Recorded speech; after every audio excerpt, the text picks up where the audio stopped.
आज से कुछ सालों पहले रिंगिंग बेल कंपनी ने 251 रुपए में स्मार्टफोन देने की बात कही थी, लेकिन बाद में ये इतना बड़ा स्कैम निकला जिसने सभी के होश उड़ा दिए। मेसी अपने करोड़ों रुपए की सैलरी कहाँ उड़ाते हैं, उसे सुन के आप हैरान हो जाएंगे। टाटा कंपनी मोटरसाइकिल क्यों नहीं बनाती है, इसके पीछे का कारण जानकर आपकी रतन टाटा के लिए इज्जत और बढ़ जाएगी। नंबर 5। 5 साल पहले जब रिंगिंग बेल्स ने 251 रुपए में स्मार्टफोन देने की बात की, उस समय लोगों को सिम तक खरीदने के लिए भी पैसे खर्च करने पड़ते थे। देश भर के लोगों को रिंगिंग बेल्स ने एक सपना दिखाया कि कैसे वो एक फोन की बैटरी की कीमत में स्मार्टफोन खरीद सकते हैं। करोड़ों लोगों ने फोन की प्री बुकिंग कर डाली। रिंगिंग बेल्स के फ्रीडम 251 स्मार्टफोन का लोगों में इतना क्रेज था कि जैसे ही उसकी बुकिंग खुलती थी, उसकी वेबसाइट क्रैश हो जाती थी। फ्रीडम 251 स्कैम के जरिए मोहित गोयल ने देश को 1500 करोड़ रुपए से अधिक का चूना लगाया। किसी को भी स्मार्टफोन कभी नहीं मिला और कंपनी ने तो कह दिया था कि रिफंड कर दिया जाएगा, पर किसी को भी रिफंड नहीं मिला। लेकिन अब पुलिस ने मोहित गोयल को गिरफ्तार कर लिया है।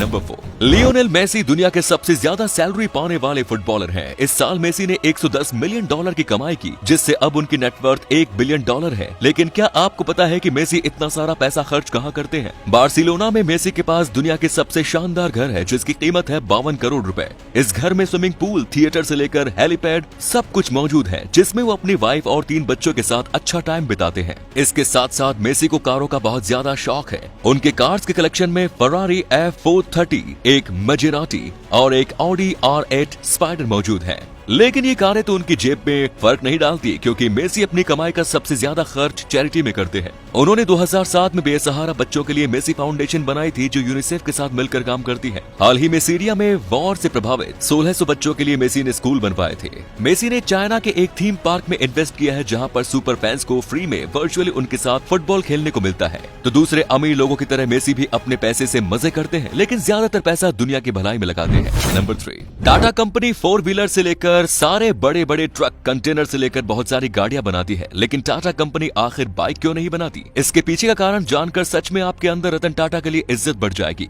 एक बार रतन टाटा जी अपनी कार से कहीं जा रहे थे, काफी बारिश हो रही थी और तभी उन्होंने देखा कि एक आदमी उस बारिश में मोटरसाइकिल चला आ रहा है। उस आदमी के साथ उसके बीवी बच्चे भी थे। कुल 4 सवारियां एक बाइक पर थी। थोड़ा आगे जाकर पानी भरे होने के कारण उस व्यक्ति का संतुलन बिगड़ गया और मोटरसाइकिल पर बैठे चारों व्यक्ति गिर गए। सभी को बहुत ज्यादा चोटें आई थी, लेकिन देखकर रतन टाटा जी को बहुत दुख हुआ और उनको लगा कि 2 व्हीलर बाइक जो होती है वो सिक्योर नहीं होती, इसीलिए वो अपनी कंपनी में कभी भी बाइक नहीं बनाएंगे। और यही कारण है कि जिस वजह से टाटा कंपनी बाइक नहीं बनाती। लेकिन इसके बाद उन्होंने सोचा कि कुछ ऐसा बनाया जाए जो बाइक के इतना सस्ता हो और सुरक्षित भी हो, जिसके बाद ही उन्होंने नैनो कार बनाई। लेकिन रतन टाटा जी का ड्रीम प्रोजेक्ट नैनो सक्सेसफुल नहीं रहा, क्योंकि कंपनी ने नैनो को लोअर इनकम ग्रुप की कार की तरह एडवर्टाइज किया, जिसकी वजह से लोगों के बीच उसकी एक नेगेटिव इमेज बन गई और नैनो फेल हो गई। नंबर 2।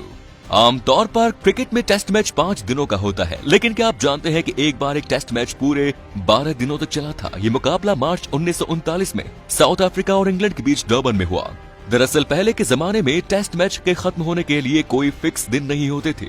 एक टेस्ट मैच कितने दिनों तक भी खेला जा सकता था, इसीलिए इन्हें टाइमलेस टेस्ट मैच बोला जाता था। और ये भी एक टाइमलेस टेस्ट मैच था, जिसे रिजल्ट आने तक खेला जाना था। पर इंग्लैंड की टीम को ट्रेन से केप टाउन जाना था, जहां उसे बोट पकड़नी थी, जिसके कारण 12वें दिन को मैच का आखिरी दिन घोषित कर दिया गया, क्योंकि इसी दिन शाम को इंग्लैंड के खिलाड़ियों को रवाना होना था। इसीलिए इस मैच को ड्रॉ करना पड़ा। इस मैच में 43 घंटे 16 मिनट तक खेल चला, जिसमें कुल 1981 रन बने और 5447 गेंदें फेंकी गई। ये मैच क्रिकेट के सबसे लंबे मैच के रूप में Guinness book of world records में भी दर्ज है। नंबर 1। दुनिया का 7वां अजूबा ताजमहल को प्यार की निशानी माना जाता है, जिसे मुगल बादशाह शाहजहां ने अपनी पत्नी मुमताज के लिए ताजमहल बनवाया था। ठीक वैसे ही मध्य प्रदेश के एक शख्स ने अपनी पत्नी के लिए ताजमहल जैसा घर ही बनवा कर गिफ्ट कर दिया। ताजमहल की तरह दिखने वाला घर बनाने से पहले पति पत्नी आगरा ताजमहल को देखने गए थे। उन्होंने वहाँ ताजमहल की आर्किटेक्चर को बारीकियों से देखा और फिर घर बनाने वाले इंजीनियर से ताजमहल की तरह बनाने को कहा। ताजमहल की हूबहू नकल कर इस घर को बनवाने में 3 साल का वक्त लगा।